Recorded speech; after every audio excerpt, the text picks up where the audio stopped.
Did you know that the first female self-made millionaire in the U.S. was a black woman? Madam C.J. Walker was the first child in her family to be born free in 1867, Delta, Louisiana. She made her millions by developing, manufacturing, and selling beauty and hair care products for African Americans. She was also well known for her great philanthropic works. Welcome to the Lore of the South.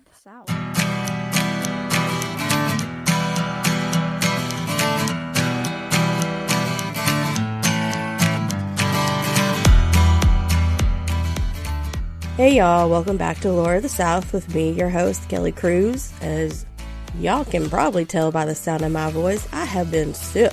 I have had the bronchitis, and excuse my sniffles. It's been rough, y'all. I'm still short of breath and sound like holy hell, but we're gonna get this episode out to y'all. And I know I missed the end of Black History Month, and we're in March, which is Women's History Month. So today's story will cover both of those, which I will share with y'all shortly.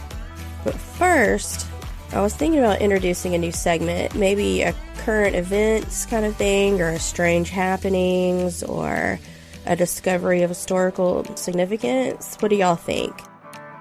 If you'd enjoy a bit more extra content with every episode, let me know. Here, I'll give y'all an example of what I mean. This comes from Live Science.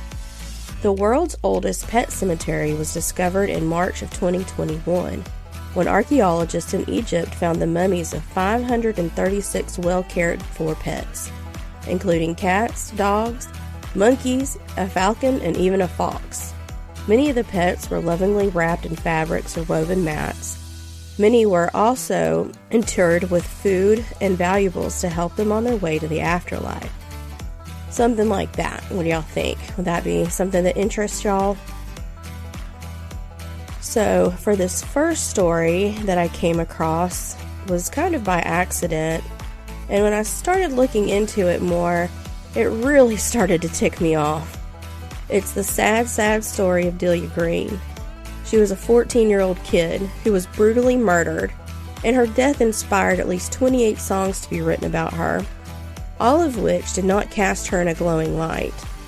Singer-songwriters such as Bob Dylan and Johnny Cash had hits out of the tall tales made up about young Delia. I'll post links to the songs so that y'all can hear what I mean when I say these men had awful things to say about a 14-year-old girl that they had never met. Delia Green was born sometime in 1886 in post-Civil War Savannah. According to sources, she had begun seeing a young man by the name of Mose Houston. The pair had been seen together dating for several months before the incident occurred on Christmas Eve, 1900. Delia was what had been called a scrub girl, or a maid of all works, in the home of Willie and Emma West, whose home was located in Yamacraw. Mose came by the home to visit with Delia and began to tease her and call her his little wife and other things that alluded to the pair having had an intimate relationship. Delia became embarrassed and called Moses Houston an SOB and refuted his claims of how well he knew her. This incensed Houston. He yelled in Delia's face that he had had her as many times as he had fingers and toes. He then pulled a pistol and shot Delia in the groin. Delia lingered overnight in the home of her mother under her care. And then Delia passed away from her injuries on Christmas Day. Mose was tried a year later for the crime. He showed up to court wearing short pants to amplify his youthful appearance, which the Savannah Morning News reported on. They also made sure to let the readers know that Houston appeared to be a cheerful mulatto boy who was of above average intelligence for his race. Yeah, I'll just let that sink in for y'all for a moment there. Both of the Wests testified that the murder had happened unprovoked, other than a few cross words between the two. Houston claimed the shooting was an accident, that yes, he'd pulled the gun, but hadn't intended on shooting Delia. Mose claimed that he and another boy were scuffling for the gun, and that's when it went off accidentally and hit poor Delia. The West denied all of this. Judge Seabrook chose to be lenient on Houston, saying that I performed this duty with some pain and reluctance. I hate to condemn someone of your youth and intelligence to a lifetime of imprisonment. Moses Houston served 12 years of his life sentence. Delia was buried in an unmarked grave in the old slave section or stranger's burial ground of Laurel Grove Cemetery, South. Houston went on to live a life of crime and was believed to be killed in New York City sometime in 1927. Thanks to Killer Blues, Inc., a nonprofit that has dedicated its time and money to placing headstones for the unmarked grave to some of Blues' founders, who died too poor to afford markers. In the spring of 2020, a marker was placed in Delia's honor. The girl whose murder sparked the creation of nearly 30 songs about how wrong she'd done her man. Finally, people can know that she was only a 14-year-old girl, not even close to being old enough to be a heartbreaker that those songs made her out to be. Not that being a heartbreaker means you should be shot in the bits and left to die either. So that was the story of Delia Green. The story that royally ticked me off when I read it. Hopefully, someday victims won't be viewed as the guilty parties and will actually receive justice for crimes done to them.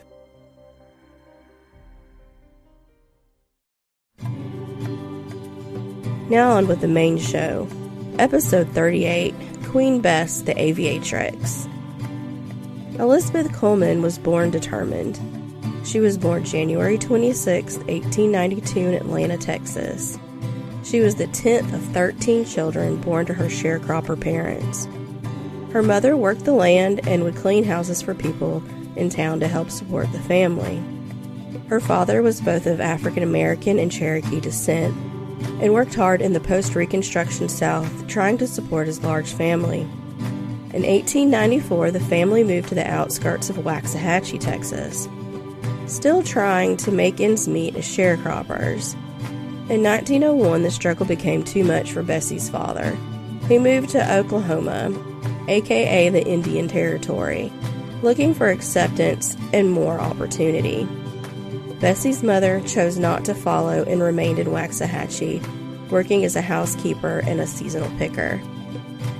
Bessie began school at the age of 6 in a one-room segregated schoolhouse. She walked 4 miles to the school and 4 miles home each day. Each and every year, her education would be interrupted so that Bessie could be hired out into cotton fields to pick. In spite of this, young Bessie found a love for reading and excelled in mathematics. At the age of 12, she received a scholarship to the Missionary Baptist School, and at 18, she used her meager savings to attend the Oklahoma Colored Agricultural and Normal School, now known as Langston University.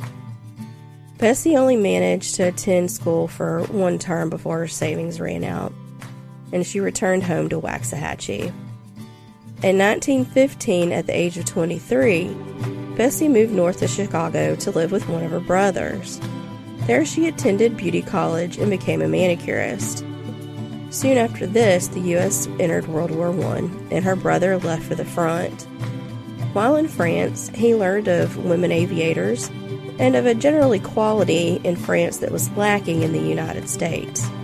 Upon returning home, he regaled his younger sister about the flying female pilots, even maybe teasing her a bit about how she would never be soaring like those women in France.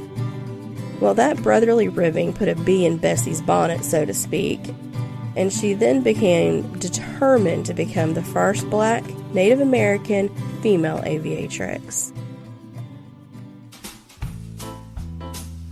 Bessie took a second job in a restaurant to try to save money in hopes to attend flight school, though none in the U.S. would admit either African Americans or women for that matter. Her story was soon picked up by the newspaper The Chicago Defender, and she received a sponsorship from both the paper and from Jesse Binga, a well-known African American financier and the founder of the very first privately owned black bank in the U.S.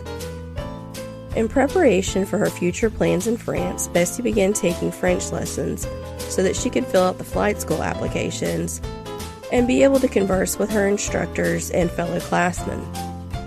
November of 1920, Bessie sailed to France to attend flight school, and on June 15, 1921, Elizabeth Coleman became the very first Black Native American woman to ever become a pilot.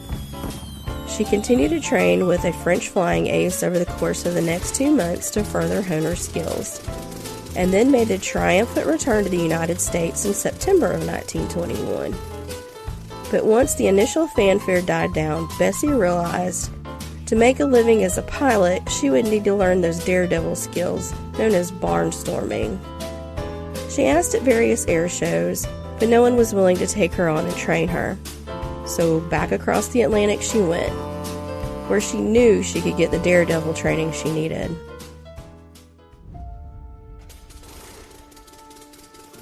September 3rd, 1922, at the age of 30, she made her U.S. debut at an air show honoring the 369th All-Black Infantry from World War I.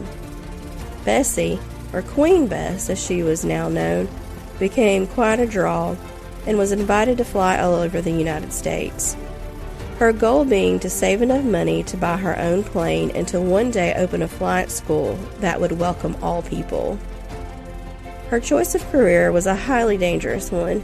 She flew in open cockpit biplanes, most of which were Army surplus, left over from the war.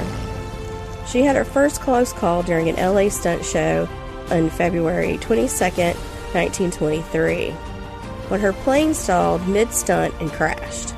She broke her leg and 3 ribs. Once healed, she continued on her stunt circuit, all the while promoting equality for both race and for women. She would refuse to perform at any flight show that forbid the attendance of a black audience. At one point, Queen Bess was even offered a role in a feature-length film to be produced by the African American Seminole Film Producing Company. She accepted the role, hoping this would be a break in the financing she needed to start her own flight school. But once on set, she learned that the role she had signed on for was one that only reinforced white stereotypes of black people, and she walked off the set. And I say good for her for sticking to her principles. On April 30th, 1926, Bess was able to purchase her own plane. Her mechanic and promoter, William D. Wills, flew the plane to her in Jacksonville, Florida from Dallas, Texas, for an air show that was to take place on the next day. Queen Bess was planning the ultimate air stunt, where she would parachute from the open cockpit of the biplane. She and Wills took the aircraft up to get the lay of the land for the next day's events, when the plane suddenly went into a nosedive and a spin at 3,000 feet. Queen Bess was thrown from the out-of-control plane and died on impact. She was only 34 years old. Wills, unable to pull the plane out of its dive, crashed nearby and also died in a fiery explosion.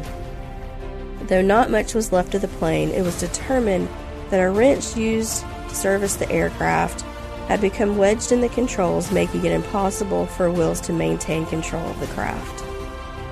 Queen Bess, the Queen of the Skies flying career, was short-lived, and she never did realize the dream of opening her own flight school. Though she was a beacon of hope and a voice for equality, she was able to make a great impact on many lives in her lifetime. Funeral services were held for her in Florida, and then her body was returned to Chicago, where more than 10,000 people attended her memorials there. And that was the story of Queen Bess the Aviatrix, the first U.S. female African American and Native American pilot. Side notes.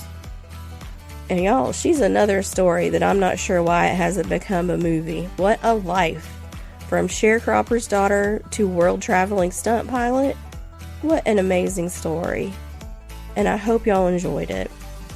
I love learning about Elizabeth Coleman and would have loved to have met her. What a brave and determined woman she was. And now on with our recommendations. What's it going to be this time? let's do another one of my favorite podcasts.